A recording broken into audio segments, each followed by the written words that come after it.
आप सभी का स्वागत है। शुरू करने के पहले कुछ बातों को मैं कहना चाहता हूं। देखिए, ये वीडियो जो है भारत के किसी भी चैनल से एकदम अलग है। और ये वीडियो उनके लिए है जो गणित से परेशान है। ये वीडियो 20 मिनट का है और यहां केवल चार मैथ केवल सिखाया ही नहीं जाएगा, बल्कि आपके दिमाग में सेट कर दिया जाएगा। जैसे ही पहला सवाल आप 5 मिनट तक ईमानदारी से खत्म करेंगे, आपको एक जीत का एहसास होगा, एक चैन चैन का आनंद आएगा, खुद पर भरोसा होने लगेगा। सवालों का हल यहां एक वैज्ञानिक विधि से बार बार रिपीट करके किया जाता है, तो थोड़ा सा सुविधा होगा, टाइम इससे दुगुना हो जाता है, मगर गणित का प्रभाव आपके दिमाग पर 10 गुना पड़ता है। अगर 20 मिनट तक बने रहेंगे तो चार सवाल का मालिक बनेंगे। रात 12 बजे भी आप नींद पे हैं, कोई पूछेगा तो आप हल कर सकते हैं। 100 सवाल से तो गणित का डर खत्म हो जाता है, जो अगले 25 दिनों में हो जाएगा। खुद से प्रॉमिस करें कि आज 20 मिनट देकर इन चार सवालों को आप अपने जेब में भर लेंगे। चलिए शुरू करते हैं। आइए इस सवाल से शुरू करते हैं। बोला गया है दो संख्याओं का महत्तम समावर्तक जो है 10⁸ है और लघुत्तम समावर्तक 10⁻12 इंटू 7⁻3 है या 7³ है। अब बोलता है यदि इनमें से एक संख्या 10⁻12 है तो दूसरी संख्या ज्ञात कीजिए। तो ये बहुत ही आसान है, एक फॉर्मूला के ऊपर है। अंकों को देख के घबराइए नहीं। तो चलिए शुरू करते हैं। इसमें है कि दो संख्या है, तो संख्या नंबर 1 गुना संख्या नंबर 2 बराबर होता है उनका लघुत्तम समावर्तक लसा गुना उनका महत्तम समावर्तक। मतलब दो संख्या है, उनका लघुत्तम समावर्तक और महत्तम समावर्तक संख्याओं के गुणनफल के बराबर होता है। तो इसका मतलब क्या है? संख्या नंबर 1 का जो है क्या दिया हुआ है, 10⁻12 है उसका मान। संख्या नंबर 2 का हमें निकालना है और ये दोनों बराबर है उनके लसा 10⁻12 इंटू 7³ और दूसरा है मौसा जो है इनका 10⁸ है। अब देखिए इसमें जो है एक बार हम फिर से इसकी चर्चा करेंगे, सहयोग करें मुझे।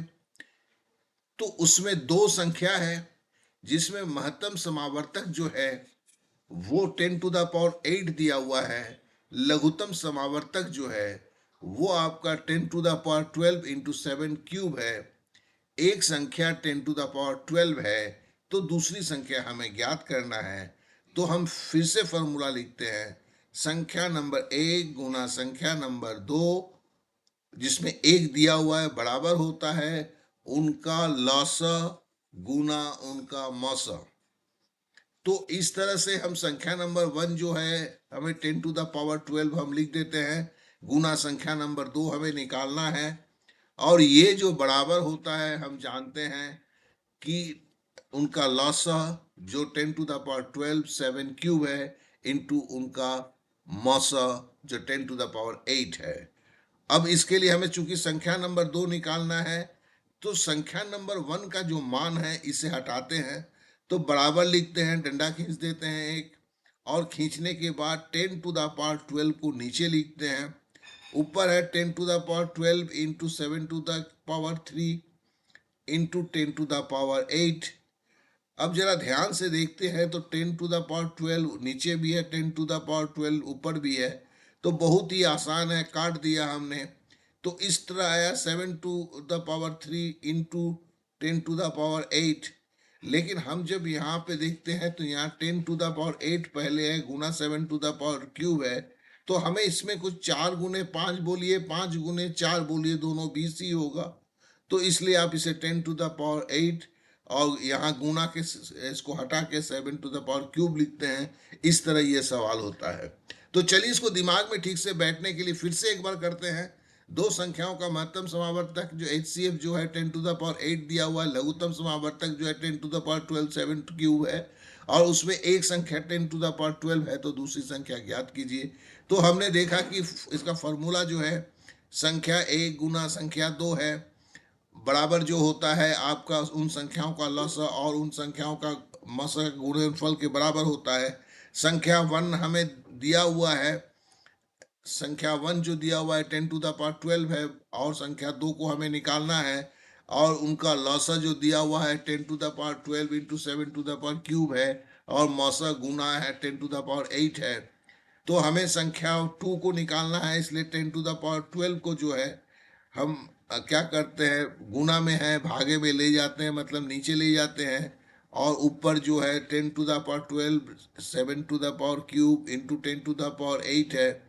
हम 10⁻12 और 10⁻12 को काट देते हैं, तो हमारे पास रह जाता है 7 इंटू 10⁸, जो हमें आंसर में भी दिया हुआ है, लेकिन आंसर में थोड़ा घुमाया हुआ है, इसलिए हम इसे घुमा देते हैं 10⁸ गुना 7⁻3। इस तरह इसका जवाब हो जाता है।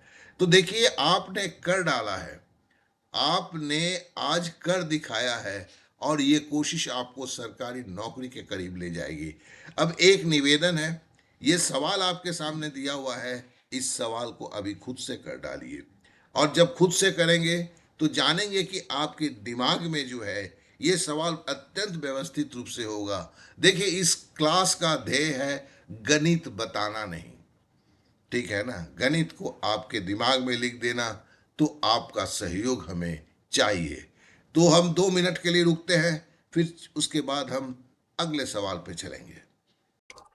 चलिए पहला सवाल शुरू करते हैं। बोला गया है चार क्रमागत सम पूर्णांकों का औसत 27 है। सम पूर्णांकों का 27 है, सबसे बड़ी संख्या निकालना है। तो हमने देखा क्या कि पहली संख्या देख लीजिए x मान लेते हैं, दूसरी संख्या सम है तो इसलिए 2 जुड़ेगा, x+2 होगा, तीसरी संख्या x+4 होगा, और चौथी संख्या x+6 होगा, और हमें एक से डर नहीं लगता। और हमें निकालना क्या है, तो फिर हाथ जोड़ के बोलता हूं कि इसे आपको दिमाग में बैठाने के लिए मैं बार बार रिपीट करते आऊंगा, थोड़ा सहन करके साथ में बने रहिए, क्योंकि मेरे आपको इन चीज़ों को आपके दिमाग में डायरेक्ट डालना है। नया विधि है, सहयोग कीजिए। तो चलिए फिर से मैं बोलता हूं, सम पूर्णांकों का औसत 27 है, सबसे बड़ी संख्या हमें निकालना है, और हमने इसके लिए पहला संख्या अगर x लिया था, दूसरा संख्या x+2 लिया, तीसरा संख्या x+4 लिया, चौथा संख्या x+6 लिया, और हम बातों को आगे बढ़ाते हैं इस निवेदन के साथ कि आपके दिमाग में डायरेक्ट डालने के लिए जो मैं प्रयास कर रहा हूं उसमें सहयोग करेंगे। अब देखिए औसत का फॉर्मूला होता है संख्या का योगफल बटे संख्या, जो मतलब है ये संख्या का योगफल जोड़ेंगे तो जो होगा, और कितने संख्याएं 1 2 3 4, उससे भागा देंगे संख्या से तो भाग लग जाएगा। तो यहाँ संख्या कितना है, 4 है, ठीक है ना, और संख्या का योगफल, तो हम जोड़ना शुरू करते हैं। x कितना है, 1 2 3 4, तो देखिए x मैंने 4x लिखा, और संख्याएं कितना है, 6 4 10 2 12, तो हमने संख्याएं लिखे 4x+12। तो देखिए हम फॉर्मूला बैठा रहे हैं, संख्या का योग मुझे 4x+12 मिला, संख्या मुझे 4 मिला, ठीक है। अब फिर से हम इसको बोलेंगे, सहयोग कीजिए। सम पूर्णांकों का औसत 27 है, और सबसे बड़ी संख्या हमें ज्ञात करना है। तो हमने लिया था कि पहला संख्या x अगर है तो दूसरा संख्या x+2 होगा, तीसरा संख्या, अब मैं नहीं बोलूंगा, अब आप खुद बोलते जाइए।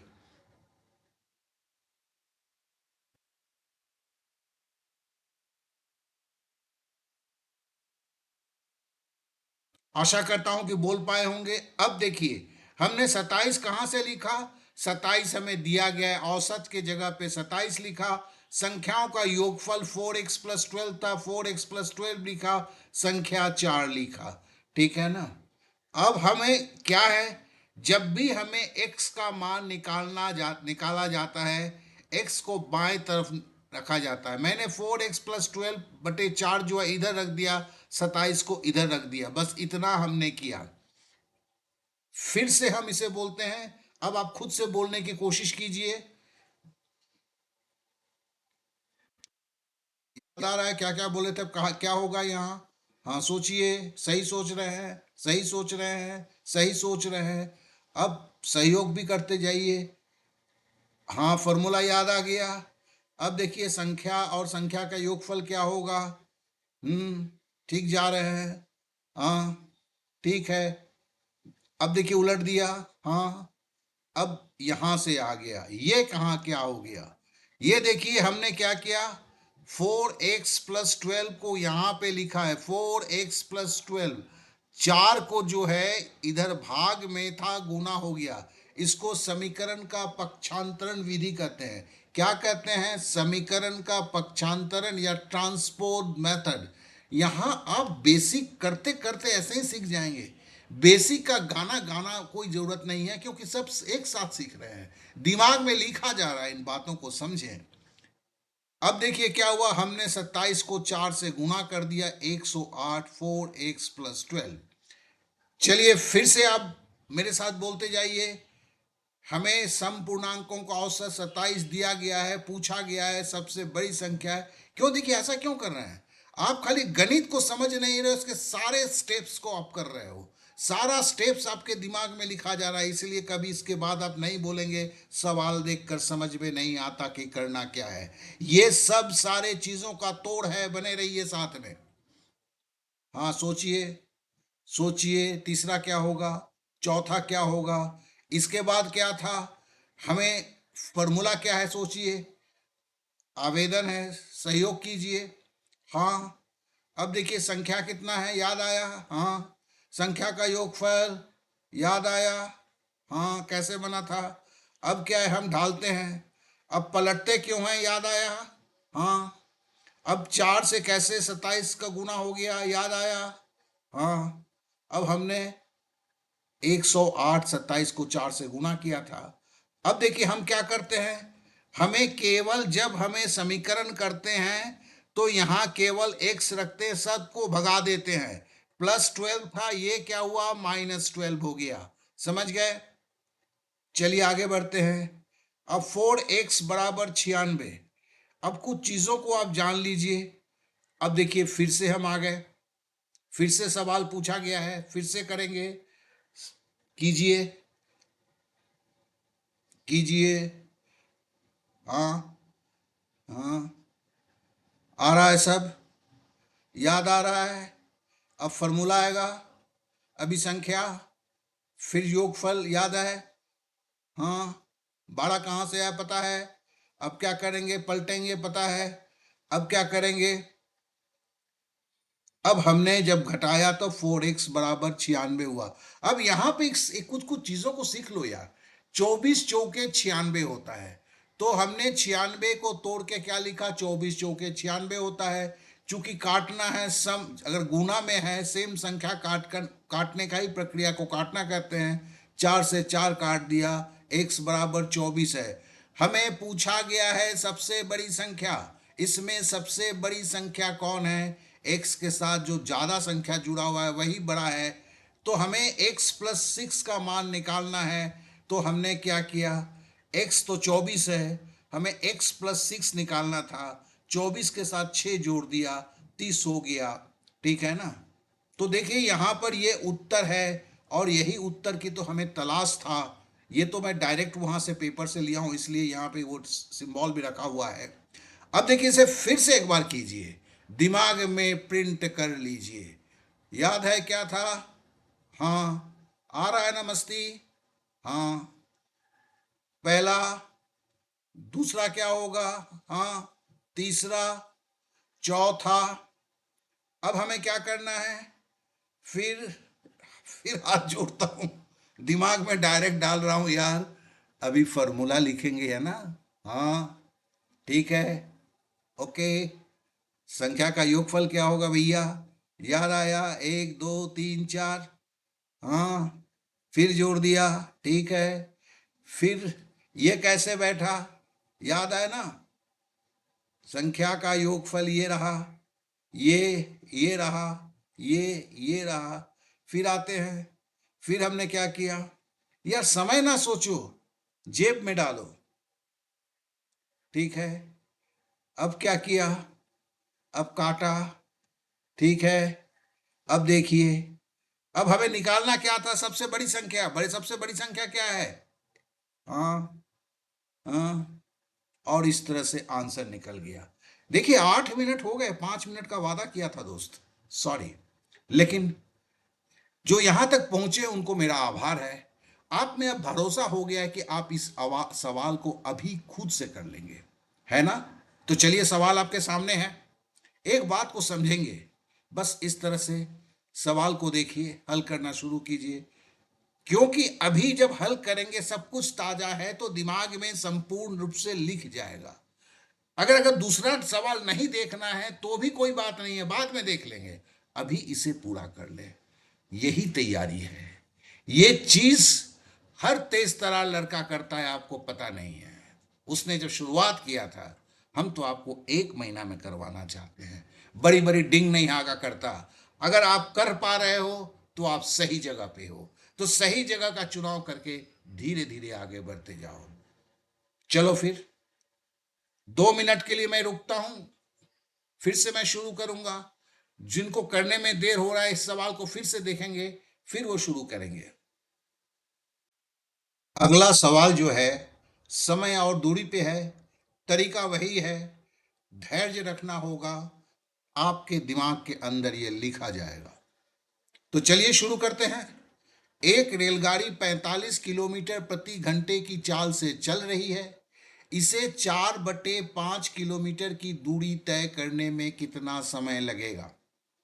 तो चलिए शुरू करते हैं। पूछा गया है 45 किलोमीटर प्रति घंटे की चाल, मतलब 1 घंटे में 45 किलोमीटर, 4/5 किलोमीटर दूरी तय करना है, मतलब 4/5 किलोमीटर जाना है, और पूछा गया है कितना समय लगेगा। फिर से हम इसे करते हैं। बोला गया है 45 किलोमीटर प्रति घंटा की चाल है, मतलब 1 घंटे में 45 किलोमीटर जाता है। 4/5 किलोमीटर की दूरी है, मतलब 4/5 किलोमीटर जाना है, और पूछा गया है कितना समय लगेगा। तो देखें, ये दोनों किलोमीटर में है, ये घंटा में है, सब कुछ सही है, लेकिन जवाब जो है सेकंड में है। तो ये सावधान होने की सिग्नल है। इधर घंटा है, इधर सेकंड है। घोड़ा और गधा एक साथ जोड़ा नहीं जा सकता है, इसे दिमाग में रखें। तो चलिए फिर से करते हैं। 45 किलोमीटर की चाल, मतलब 1 घंटे में 45 किलोमीटर, 4/5 किलोमीटर जाना है, और पूछा गया है कितना समय है। और हमने देखा कि किलोमीटर किलोमीटर ठीक है, लेकिन घंटे के साथ जो है सेकंड का हिसाब है। अब समय की गणना का जो सूत्र होता है, फॉर्मूला होता है, समय बराबर दूरी बटे चाल, समय बराबर दूरी बटे चाल। या इसको हम ऐसे भी लिख सकते हैं, दूरी भाग चाल, दूरी डिवीजन चाल। तो चलिए हम इसको लिखते हैं, समय बराबर 4/5 भागा 45। क्यों, ये 4/5 क्या है, ये दूरी है। ये 4/5 किलोमीटर जाना है तो ये दूरी है। 45 क्या है भैया, 45 जो है चाल है। 45 किलोमीटर प्रति घंटा, 1 घंटे में 45 किलोमीटर। तो फॉर्मूला इस तरह से बना, ठीक है ना।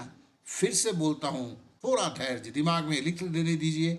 तो फिर वही है, 45 किलोमीटर मतलब 1 घंटे में 45 किलोमीटर, 4/5 किलोमीटर मतलब 4/5 किलोमीटर जाना है, कितना समय है। हमने देखा किलोमीटर ठीक है, इधर घंटा है तो इधर सेकंड है। समय की गणना के सूत्र लगाते हैं, तो दूरी बटे चाल, इसे हम इस तरह के सवाल में दूरी भाग चाल दे देते हैं।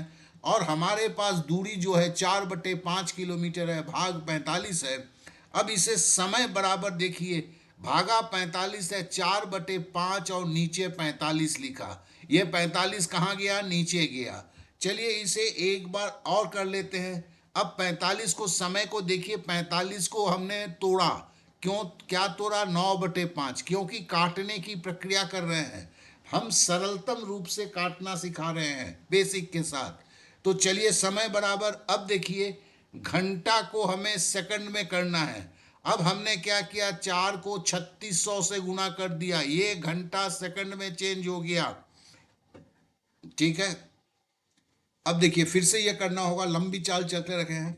हमने 45 किलोमीटर की चाल कहा था, तो मतलब 1 घंटे में 45 किलोमीटर, 4/5 किलोमीटर की दूरी, मतलब 4/5 किलोमीटर जाना है। पूछा गया है कितना समय है। हमने देखा कि किलोमीटर किलोमीटर एक है, इधर घंटा है, इधर सेकंड है। हमें समय की गणना की सूत्र जो है दूरी बटे चाल या दूरी भाग चाल है। अब हम जो है 4/5 जो है हमारी दूरी है, भाग 45 लिखा। अब 45 को हमने क्या किया, नीचे ले गया, 4 × 5 × 45 किया। अब याद है ना हम क्या करेंगे, 45 को भी हम तोड़ देंगे, 5×9 = 45। ये घंटा है। इस घंटे को हमें जानना है कि हमें उत्तर तो सेकंड, समय में सेकंड में उतारना है। तो हमने क्या किया, घंटे को 3600 से, क्यों, 60 मिनट का, 60 सेकंड का 1 मिनट, 60 मिनट का 1 घंटा, 60 को 60 से गुना करेंगे तो 3600। अब देखिए हम 3600 को भी थोड़ा तोड़ लेते हैं। 4×9 = 36, 4 × 9 × 100।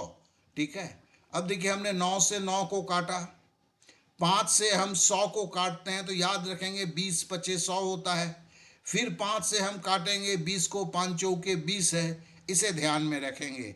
तो इस तरह से हमारे पास क्या आया, 4 4 4। चलिए इसको फिर से एक बार दिमाग में लिखते हैं। तो फिर से हमें है कि 45 किलोमीटर प्रति घंटा की चाल बोला गया है, मतलब 1 घंटे में 45 किलोमीटर, 4/5 किलोमीटर की दूरी, मतलब है कि 4/5 किलोमीटर जाना है। और समय कितना है पूछा गया है, किलोमीटर किलोमीटर दिया है, हमने ध्यान दिया, कोई प्रॉब्लम नहीं है। लेकिन इधर घंटा है, इधर सेकंड है। अब समय की गणना के सूत्र करते हैं, दूरी बटे चाल, दूरी बटे चाल मतलब दूरी भाग चाल। अब इसलिए समय 4/5 भाग 45 होता है। तो समय को हम 45 को तोड़ते हैं, 45 पहले नीचे लिख देते हैं, ठीक है ना, क्योंकि भाग में है। अब 4/5 × 45 को तोड़ के लिखते हैं, 9×5 = 45, तो 4/5 × 9 × 5 घंटा। अब घंटा को हम सेकंड में करते हैं तो 3600 करते हैं। अब 3600 को भी तोड़ देते हैं, काटना है मेरे को, 4×9 = 36 × 100 किया। अब काटना शुरू करते हैं, 9 से 9 काट देते हैं, 5 से 100 को काटते हैं तो 20 होता है, 20 को फिर 5 से काट देते हैं, 5 चौके 20 होता है। तो इस तरह से हमें समय मिलता है 4×4×4 = 64 सेकंड। तो आपके दिमाग में ये सवाल आ चुका है, ठीक है ना। अब देखिए ये यहां तक जिन्होंने पहुंचे हैं उनको आभार। आपका ये कोशिश आपको सरकारी नौकरी के करीब ले जा रही है, ये मुझसे जान ले, लिखवा भी सकते हैं, कमेंट्स करें, मैं लिख के दूंगा। लेकिन इसके साथ साथ है कि अभी कागज कलम को उतारें, लें और इस सवाल को देखते हुए खुद से हल करें। क्योंकि ये प्रक्रिया जो करते हैं, दिमाग में आपके जो है सारे चीज, मतलब अब देखिए सीक्वेंस हो गया, मतलब इस सवाल में क्या है, क्या कहाँ से क्या क्या पहले करना है, कौन बाद में करना है, ये सब आपको याद है। लेकिन अब ये दिमाग में व्यवस्थित डालने के लिए अब कागज कलम उठाना होगा। यहाँ से अगर निकल जाएंगे तो दोस्त आप समय को बर्बाद किए हुए हैं। तो मैं जानता हूं जो यहां तक पहुंचे हैं वो दृढ़ प्रतिज्ञ हैं, वो जरूर इसे करेंगे। अगला आखिरी सवाल है, और ये आखिरी सवाल लाभ और हानि पर है। बहुत ही आसान है, ये भी एग्जाम में आया हुआ था। सवाल है कि एक आदमी ने एक वस्तु को 12,000 रुपये में खरीदा, मरम्मत पर 300 रुपया खर्चा किया, 2,000 रुपये में बेच दिया। तो पूछा गया है प्रतिशत लाभ ज्ञात कीजिए। बहुत ही आसान है, कुल खर्चा कितना हुआ, 1200 + 300 1500 रुपये। लाभ कितना हुआ, 2,000 - 1500 500 रुपये। तो है कि लाभ प्रतिशत अगर निकालना है तो क्या करते हैं, लाभ प्रतिशत बराबर होता है आपका कितना लाभ हुआ और गुने 100 बटे जो है आपका कुल खर्च कितना हुआ। तो फिर इसे करने के लिए हमने क्या किया, हमें पता है कि लाभ जो है 500 रुपये का हुआ है, तो 500 × 100 हमने किया, और कुल खर्च जो है वो 1500 रुपये है। अब शून्य से शून्य काटा, फिर शून्य से शून्य काटा, फिर 5 से हमने 15 काटा, तो 5 × 3 = 15 है, 3 लिखा। तो इस तरह 100/3 हो गया, और हम जानते हैं कि 100/3 को जो है हम लिखते हैं 33.1/3%। तो इस तरह हमें पता चल गया कि आंसर क्या है। लेकिन फिर से निवेदन है, इस सवाल को मैं दोहराऊंगा कि आपके दिमाग में ये सही तरीके से चला जाए। तो ये 1200 रुपये में खरीदा, खर्च हुआ 300 पे, बेचा 2000 पे, तो फायदा हुआ, कुल खर्च हुआ 1200 प्लस 300 1500, और लाभ हुआ 500 रुपये का। तो लाभ प्रतिशत निकालने के लिए क्या होता है, हम लिखते हैं लाभ कितना हुआ और गुना 100 और बटे कुल खर्च कितना हुआ। ठीक है ना। इस तरह से जो है लाभ 500 रुपये का था तो 500 गुना 100 हुआ, और नीचे 1500 हुआ, शून्य से शून्य काटा, शून्य से शून्य काटा, 5 से 15 काटा, तो 5 तिया 15 हुआ, और 5 तिया 15 बराबर आपका 100/3 हुआ, और 100/3 बराबर 33.1/3% है। इस तरह इसका लाभ हुआ। फिर एक निवेदन है, एक बार फिर से मैं बोलूंगा कि आपके दिमाग में स्पष्ट रूप से चला जाए। 1200 रुपये में खरीदा था, मरम्मत 300 रुपये का हुआ था, बेचा था 2000 रुपये में। तो पहले कुल खर्च 1200 प्लस 300 हमने जोड़ा 1500 रुपया, और हमारा लाभ हुआ 2000 में से 1500 घटाया तो 500 रुपया। और इस तरह से लाभ प्रतिशत अगर निकालना है तो क्या करते हैं हम, लाभ जो होता है उसे 100 से गुना करते हैं और कुल खर्च को भाग देते हैं। तो इस तरह से लाभ प्रतिशत निकलता है। और हमारे यहाँ पर जो 500 रुपये का लाभ हुआ था और इसको 100 से गुना किया, कुल खर्च 1500 रुपये का था, शून्य फिर शून्य काटा, फिर शून्य से शून्य काटा, 5 से 15 काटा तो 3 हुआ। तो इस तरह से 100/3 हुआ, और 100/3 बराबर जो 33.1/3% है। तो इस तरह से ये सवाल आपने कर डाला। आप थक गए होंगे, फिर भी बने रहें, ये कामयाबी की शुरुआत है। देखिए ये सवाल आया हुआ है, अब इसे आपको करना है, और इसे करने के बाद जो है आप जानेंगे कि आपके दिमाग में ये सही रूप से, व्यवस्थित रूप से लिख जाएगा, क्योंकि यह सालों की जानी मानी स्ट्रेटेजी है। और इस तरह से हम ये आपसे बात कर सकते हैं कि आपकी एक मुबारकबाद देते हुए कि देखिए ये जो है गणित की ये दौलत आपको हासिल करना है जो आपको सरकारी नौकरी दिला सके। और इसमें से आज आपने 4 रत्न को अपने जेब पे रखा है। ये एकदम अलग है, थोड़ा सा उबाऊ भी है, बोरियत भी लाता है, लेकिन एक चीज जानेंगे, आपको जिस चक्रव्यूह में फंसे हुए हैं उससे निकालने में ये सबसे बेहतर काम करेगा। तो कल फिर मिलेंगे। तब तक के लिए अगर आपकी जितनी भी है दूसरे लोग जुड़ सके, उन्हें आप शेयर करें, और साथ ही साथ एक दूसरे से बातें करें कि जिससे इसमें और भी अगर शार्पनेस लाना है, अगर आप कमेंट्स करके बताएंगे तो हम वो सुधार अवश्य करेंगे। बहुत बहुत धन्यवाद, बहुत बहुत धन्यवाद।